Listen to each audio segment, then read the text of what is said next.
Muy buenas, ¿qué tal? Mi nombre es Pablo Siberi Y yo soy Carlota Rodríguez. y estamos hoy aquí con el doctor Dalmau. ¿Qué tal? ¿Cómo se encuentra? Muy bien, muy bien. Muy contento de estar aquí y gracias por invitarme. Pues, doctor, el título del seminario, de la conferencia que nos dará hoy, presenta las encefalitis autoinmunes como un modelo de investigación translacional. ¿Qué es lo que hace que estas enfermedades sean ese ejemplo perfecto entre la conexión del laboratorio básico con la cama del paciente? Sí, esta es una buena pregunta. En principio, el orden es un poco al contrario, ¿no? Inicialmente siempre es el paciente y luego pues la pregunta se traslada al laboratorio. Hablo por mi tipo de investigación, en otro tipo de investigación puede ser diferente. Lo que aprendemos en el laboratorio lo aplicamos luego al paciente. En el caso de las encefalitis autoinmunes, claro, el principio de todo esto es que no existía, no se conocían. Entonces el principio es un principio interesante porque estas enfermedades existían, pero no se diagnosticaban erróneamente como si fueran otros procesos, etc. Entonces es un modelo que yo pienso que es muy interesante de traslación. Tú ves al paciente en la clínica o en cuidados intensivos, en el hospital, no sabes lo que el paciente tiene, se ha hecho el diagnóstico diferencial, se han contemplado diferentes tipos de procesos, enfermedades, todo se ha descartado. Al final te quedas con una enfermedad en que te puede sugerir que esto puede ser una enfermedad mediada por el sistema inmunológico. Sabes cosas, obviamente sabes que hay una inflamación del cerebro, esto es fácil de saberlo, sabes un patrón de síntomas, pero te quedas así sin nada más. Y entonces es cuando coges el problema y lo llevas al laboratorio. El problema, ¿qué es lo que llevas al laboratorio? Pues en este caso llevas al laboratorio el líquido cefalorraquídeo o la sangre del paciente, una pequeña cantidad, obviamente, y empiezas a mirar si en estas muestras se confirma lo que tu hipótesis. Y cuando se confirma, entonces puedes decir, bueno, el paciente tiene un proceso inmunomediado, los anticuerpos van dirigidos contra la superficie o contra una proteína intracelular y por lo tanto incluso puedes predecir sin saber bien contra qué proteína, puedes decir, bueno, probablemente si va contra la superficie va a responder de una manera más clara, más directa, que si los anticuerpos van contra una proteína intracelular, que implica generalmente que la inmunidad de células está involucrada. Y es decir, aprendes mucho y en el laboratorio también puedes desarrollar un test diagnóstico que luego el próximo paciente, o varón, mujer, pues puedes hacer el diagnóstico mucho más rápido. Entonces es esta traslación. Que, ya digo, esto no se puede generalizar, ha funcionado para este tipo de enfermedades. A veces se puede intentar hacer al revés, pero para nosotros no es tan eficaz o efectivo el hacerlo al revés, es decir, coger muestras que no sabes de dónde exactamente, acumuladas durante años de pacientes que no sabías bien lo que tenían, pero desligados de la información clínica y simplemente buscar, no funciona tan bien. Nosotros sabemos que los anticuerpos de estas encefalitis actúan sobre receptores que son imprescindibles para la memoria y el aprendizaje y que pueden llegar a generar desregulaciones autonómicas importantes. Pero desde el punto de vista mecanístico, ¿cómo es posible que un proceso tan grave sea potencialmente reversible y que el cerebro recupere su funcionalidad? Sí, esta también es una pregunta interesante. En principio depende un poco de lo que comentaba antes, del mecanismo del sistema inmunológico. Si el mecanismo es más mediado por anticuerpos contra proteínas de superficie, entonces muchas veces en el caso de estas enfermedades los anticuerpos lo que hacen es alterar la función o la estructura de las proteínas, pero no destruyen a la neurona. O sea, la neurona continúa viva, o las neuronas, pero realmente no funcionan bien porque hay una proteína muy importante en la función neuronal, en la comunicación entre una neurona y la otra, en la sinapsis, pues hay una proteína que está alterada. Claro, estas proteínas, que son proteínas sinápticas, continuamente hay una gran plasticidad y hay una gran, movilidad, tráfico de estas proteínas, de estos receptores, incluso en condiciones normales. Es decir, hay lo que se llama plasticidad, que lo que significa es de que si estimulas mucho a las neuronas, como si hicieras gimnasia neuronal, si lees mucho, estudias mucho, si las estimulas mucho, hay aumento de plasticidad y la eficacia de comunicación mejora. Y esto se debe a que los receptores simplemente depende del estímulo. En lugar de ir al gimnasio y, de cierta manera, hacer músculos, aquí lo que hay este tráfico de aumentar receptores en la superficie, etc. Y en el caso de la enfermedad, pues estos anticuerpos lo anulan esto, y el número de receptores disminuye, las neuronas no funcionan bien. En el caso de los receptores NMDA tienen un papel crucial en, como decías tú, en la conducta, en la memoria, pero también hay toda una teoría de que este receptor juega un papel clave en mecanismos, psiquiátricos, como psicosis, etc. No estoy diciendo que los enfermos con procesos psiquiátricos tengan todos anticuerpos. Son mecanismos diferentes. Estos receptores en una enfermedad pueden estar disminuidos por mecanismos genéticos o otros mecanismos, y en el caso de las encefalitis están disminuidos porque el sistema inmunológico los reducen en cuanto a densidad, y entonces causan todos estos síntomas. Cuando tú eliminas los anticuerpos, los pacientes mejoran porque las neuronas no están destruidas y se pueden regenerar bien estos niveles de anticuerpos.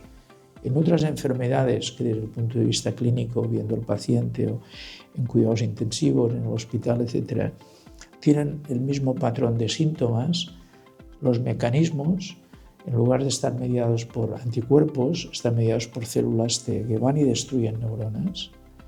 Y entonces estos son mucho más difíciles de tratar, tienes que diagnosticarlos rápidamente, e incluso así no hay tan buenos resultados.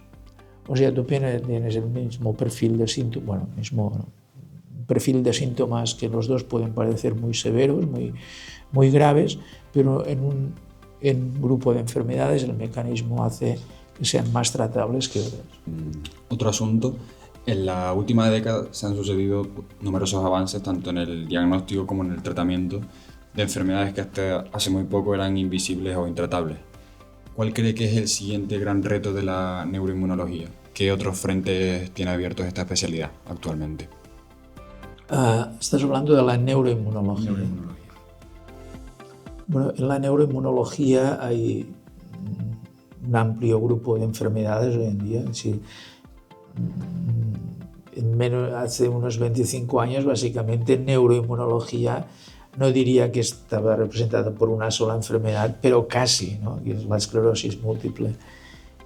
Hoy en día se ha visto que hay todo este grupo de enfermedades, la esclerosis múltiple y otras. Hace 25 años también, pero entonces no se diagnosticaban mucho. Desde el punto de vista básico, entender los mecanismos, y esto, incluso enfermedades como la esclerosis múltiple, todavía no se entienden bien. No está mediada por anticuerpos directamente, pero sí que las células B, en la biología de las células B, tienen mucho que ver en la enfermedad. Igual que un componente básico genético y factores predisponentes y la posibilidad de virus que puedan iniciar la enfermedad, ya desde muy jóvenes, predisponer a esto. Entonces, los mecanismos. Y en las encefalitis autoinmunes hay mucho territorio aquí. Primeramente, aunque se llevan ya 20 años descrita la encefalitis NMDA, las otras han llegado después. 20 años es relativamente poco, ¿no? Entonces incluso hay muchos médicos que no han oído hablar de la encefalitis NMDA, ¿no? Entonces una de nuestras tareas es divulgar y hacer que esta enfermedad se conozca más, y al mismo tiempo todas las demás que vienen a nivel clínico, clarificar muy bien a nivel clínico, y esto toca muchas especialidades porque es una enfermedad que está, digamos, la manera en que se presenta y manifiesta puede simular a muchas otras, puede simular un proceso, digamos, psiquiátrico inicialmente.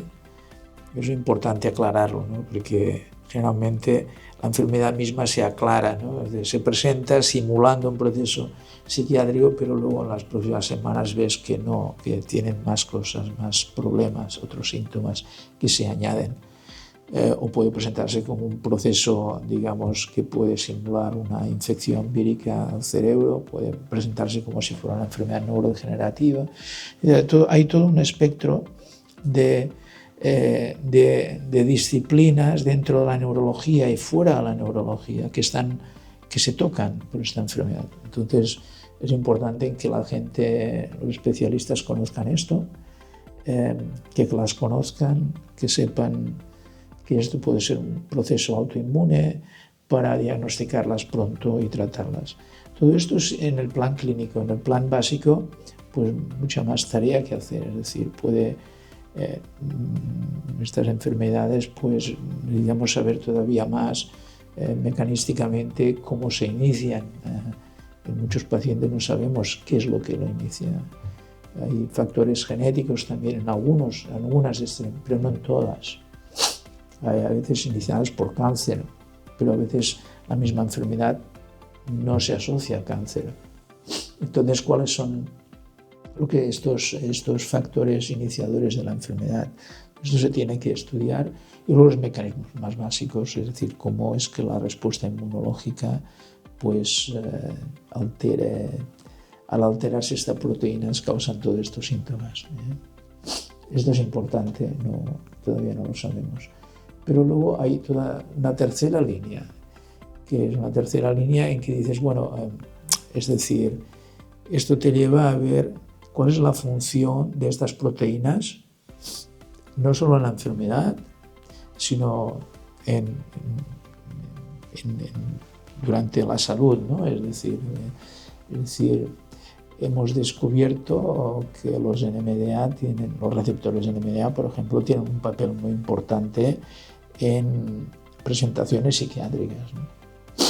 Pues muy bien, ya luego te olvidas, en cierta manera, para esta tercera línea, te olvidas un poco del papel de los NMDA en la enfermedad, sino en individuos normales, ¿no? ¿Qué es lo que ocurre en mi cerebro? ¿Qué es lo que en mi cerebro hacen los receptores NMDA, ¿no? Es lo mismo con otros receptores. Y todo esto son líneas de investigación fascinantes, que espero que alguno de vosotros investiguéis y podáis responder a preguntas que no tenemos soluciones hoy o respuestas. Y ya como última pregunta, como nos encontramos en el ámbito universitario, ¿qué le diría usted a los estudiantes que quieren dedicarse a la investigación, pero que no quieren dejar de lado la parte más clínica de esta profesión? ¿Es posible compaginar estos dos mundos? Sí que es posible, pero cuesta. Ahí digamos, se necesita la voluntad de las dos partes, ¿no? Claro, el estudiante, si está en un centro universitario, en que el centro universitario, vamos a suponer, facilita un poco esto, pues obviamente es de gran ayuda. Y luego el estudiante puede decir, no, a mí lo que me interesa es simplemente ver pacientes, leer mucho, tratar a los pacientes, participar en ensayos clínicos, pero no ir a la parte más de investigación básica, pues perfecto, ¿no? Pero hay el otro estudiante en que es curioso en el sentido más básico y entonces dice, quiero hacer esto. Todo es muy correcto, ¿no? Las dos posturas. Pero si tú quieres hacer esto, ir hacia una dirección más básica, pero no tienes tiempo, es decir, no tienes tiempo o el entorno en el centro universitario no apoya esto, pues entonces es muy difícil. Es decir, tienes que conseguir la ayuda de los dos. Y esto es difícil en todas partes, ¿eh? Es difícil aquí, fuera de aquí, en Estados Unidos, en Barcelona, en Madrid, en Francia, donde tú quieras. Es difícil porque cada vez todo es más intenso, ¿no? Tienes que centrarte mucho si quieres ver pacientes o dedicarte a esta línea, tienes que centrarte mucho ahí porque es un área muy competitiva o tienes que centrarte mucho en lo otro. Y espero que esto en un futuro se pueda volver a reconciliar. En Estados Unidos durante muchos años fue reconciliado con los MD, PhDs pero ahora se vuelve a disociar de nuevo por las presiones, ¿no? Sobre todo cuando acabas. Cuando acabas, tú ya eres MD, PhD, por ejemplo, ¿vale? Y has hecho tu tesis, una formación básica, has publicado un paper, vamos a suponer un artículo en Science como resultado de tu tesis, ¿no? Bueno, pero has hecho MD, PhD, entonces dices, bueno, ¿qué hago, no? ¿Me dedico a esto o a esto? Y a veces es una decisión difícil, ¿verdad? Porque si te dedicas a esto tendrás que competir con gente que solo se dedica a esto. Entonces te va a interferir un poco, ¿sabes? Yo a veces tengo amigos que son, es como un paralelismo, que los envidio porque son muy buenos pianistas y también son médicos. Y entonces pasa una cosa curiosa con esta gente, ¿no? Si tú quieres ser un pianista profesional, solo puedes hacer piano. Es decir, y si tú quieres dedicarte a la medicina, es muy difícil, luego puedes seguir tocando el piano como un maestro, pero no vas a ser un profesional altamente competitivo. Entonces, te tienes que profesionalizar. Suele ocurrir una cosa curiosa, que a veces, digamos, incluso se dedican totalmente a la medicina y como ven que no pueden ser tan profesionales en el piano, incluso los dejan un poco de tocar el piano porque dicen, estoy perdiendo facultades, ¿no? Bueno, es un símil, ¿no? Yo aquí te diría, no dejes de tocar el piano, sigue con las dos partes, intenta hacer medicina y al menos familiarizarte con la investigación. Porque si esto sí que no se te olvida. Si tú haces una tesis, digamos, básica, lo digo en una situación de MD, PhD, vamos a suponer una situación más de aquí.